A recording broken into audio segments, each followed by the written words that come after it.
Bonjour à tous, je suis Florence Porcel, Community Manager officielle de l'Univers, et je vous souhaite la bienvenue dans le 5e épisode de ce podcast où je vais vous parler d'exoplanètes, de la mission Cassini-Huygens, des mardis de l'espace du CNES et du premier être humain à avoir passé le mur du son. Et commençons d'ailleurs tout de suite par cet homme qui a donc réalisé l'exploit d'aller plus vite que le son lui-même le dimanche 14 octobre, c'est la personnalité de la semaine, et il s'appelle Felix Baumgartner. Alors Felix Baumgartner est autrichien, il a 43 ans et c'est désormais un habitué des records puisque c'est avec ce saut du haut des confins de l'atmosphère qu'il est devenu l'homme à avoir atteint la plus haute altitude en ballon, 39 000 mètres, à avoir réalisé le plus haut saut en chute libre et bien sûr à avoir atteint le record de vitesse en chute libre, 1137 km/h quand même, ce qui lui a fait dépasser tout juste la vitesse du son dans notre ère. C'est un exploit humain incroyable et une expérience assez impressionnante à regarder et encore plus à vivre, j'imagine, qu'on a pu suivre en direct sur YouTube. Et je crois que le plus fou dans ce saut, c'est que à son arrivée au sol, il était comme une fleur, comme ça, en 2-3 pas, pouf pouf pouf, il s'est posé. Le mec, il vient de sauter de la frontière de l'espace, quoi. Il est allé plus vite que le son et il était de retour sur le plancher des vaches, fingers in the nose. Ok, mec, respect, vraiment respect. Mais il n'y a pas que les humains sur Terre qui atterrissent comme des fleurs après une longue chute, il y a aussi des sondes qui se posent sur des mondes loin de nous. Et c'est la date de la semaine, à savoir le 15 octobre 1997, jour du lancement de la mission Cassini-Huygens qui est arrivée autour de Saturne en 2004, et dont l'atterrisseur Huygens s'est posé sans problème sur Titan en 2005. Cette mission est l'une des plus incroyables missions spatiales réalisées parce qu'elle a permis non seulement de s'approcher d'une des planètes les plus belles et les plus fascinantes de notre système solaire, à savoir Saturne et ses magnifiques anneaux, mais elle a permis en plus de se poser sur une de ses lunes, Titan, qui est la deuxième plus grosse lune du système solaire d'ailleurs, et d'en avoir ramené des quantités astronomiques de données, d'informations, mais aussi des photos. Donc ça par exemple, c'est pas une photo de Mars sous filtre Instagram, mais bien une photo d'un paysage de Titan qui nous est parvenu après un voyage de 67 minutes lumière. Et pour comparer, quand Curiosity s'est posée, elle était à 14 minutes lumière.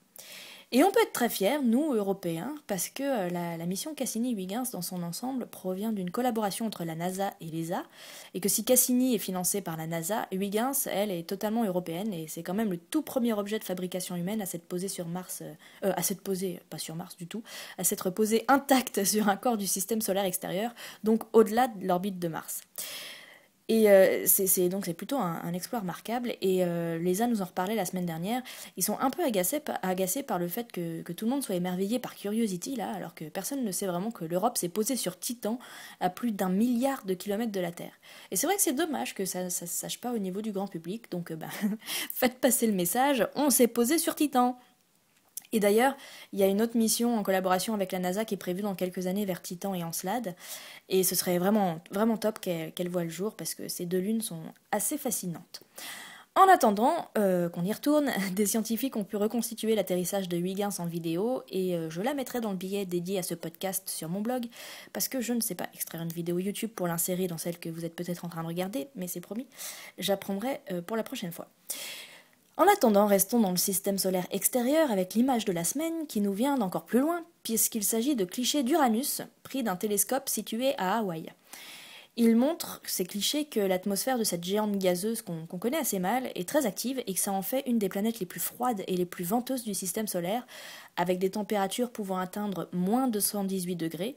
Je rappelle que le zéro absolu est à moins 273 degrés, donc pas si loin, et qu'elle a des vents qui vont quand même jusqu'à 900 km/h. Et ces images sont importantes parce que ce sont les plus précises que nous ayons d'Uranus, qui oscille entre 2,5 milliards et un peu plus de 3 milliards de kilomètres de nous, ce qui n'est tout de même pas la porte à côté.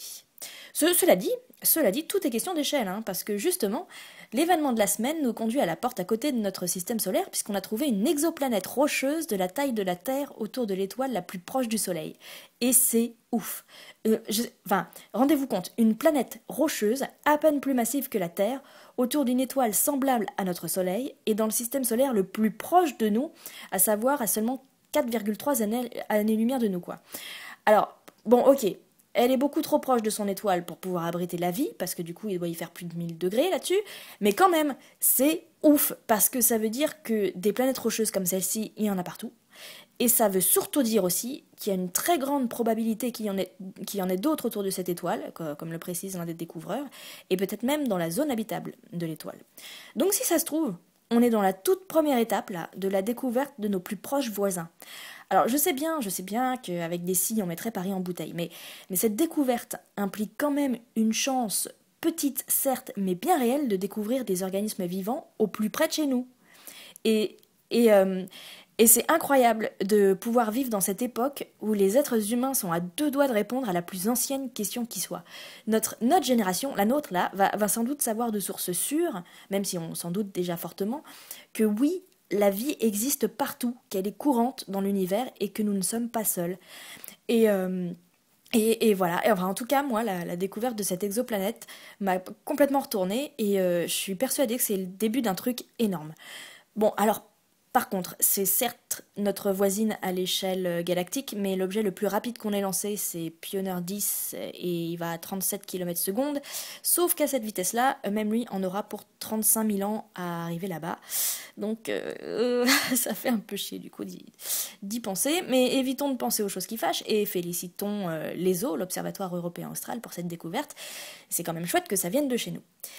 Ah, oui, et si j'insiste sur le côté européen des choses depuis tout à l'heure, c'est pas par excès de chauvinisme, hein, c'est juste que quand on parle de l'espace, on a le réflexe de penser à la NASA, et moi la première d'ailleurs, alors qu'en fait il y a d'autres organisations qui font des choses tout aussi remarquables, mais qui sont moins médiatisées, excusez-moi, j'ai un rhume. Donc c'est surtout une occasion là de rendre à César ce qui appartient à César, voilà. Donc Titan est la plus proche exoplanète de nous, c'est l'Europe, voilà. Et l'image que vous voyez depuis tout à l'heure est une vue d'artiste, hein, bien sûr, c'est pas une photo. Donc on a la planète près d'Alpha du Centaure B, Alpha du Centaure A qui est en arrière-plan et Proxima du Centaure qu'on ne voit pas.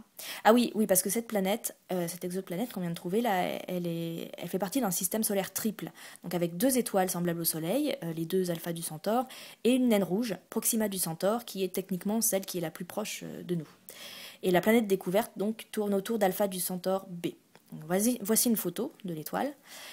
Et une autre, vue de Saturne, prise par Cassini, dont je vous parlais tout à l'heure, et où les deux alphas du Centaure se distinguent vachement bien.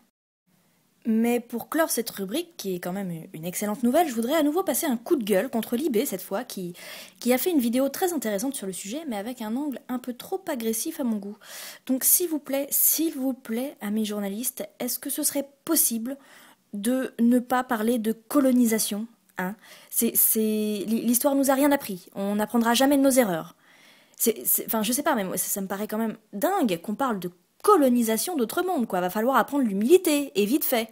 On colonise rien du tout, là. On se positionne en invité. C'est-à-dire que si on veut rentrer quelque part, on frappe avant d'entrer, on essuie ses jolis moon boots sur le paillasson, et surtout on se tient correctement, et on repart sans avoir rien dégueulassé ou dérangé. Ce serait pas mal qu'on comprenne ça vite, en fait. Et même si on n'en est pas encore à écrire des codes de bonne conduite extraterrestres, et encore, ce serait pas idiot de commencer par les planètes de notre propre système solaire d'ailleurs, je crois que si on commence dès maintenant à diffuser dans les médias des mots agressifs et violents comme colonisation, ça va être un très mauvais départ, hein, et je suis pas sûre que dans le futur on en sorte gagnant. Alors humilité, modestie et respect, ce serait pas mal, surtout venant de journalistes scientifiques. Alors je sais que je m'énerve, et que surtout je ne suis personne pour donner des leçons, mais là, je voudrais juste partager mon avis d'humaine par rapport à ces autres mondes qui n'ont pas besoin d'accueillir les conneries qu'on a pu faire sur le nôtre. Voilà, c'est une question d'humanité dans tous les sens du terme.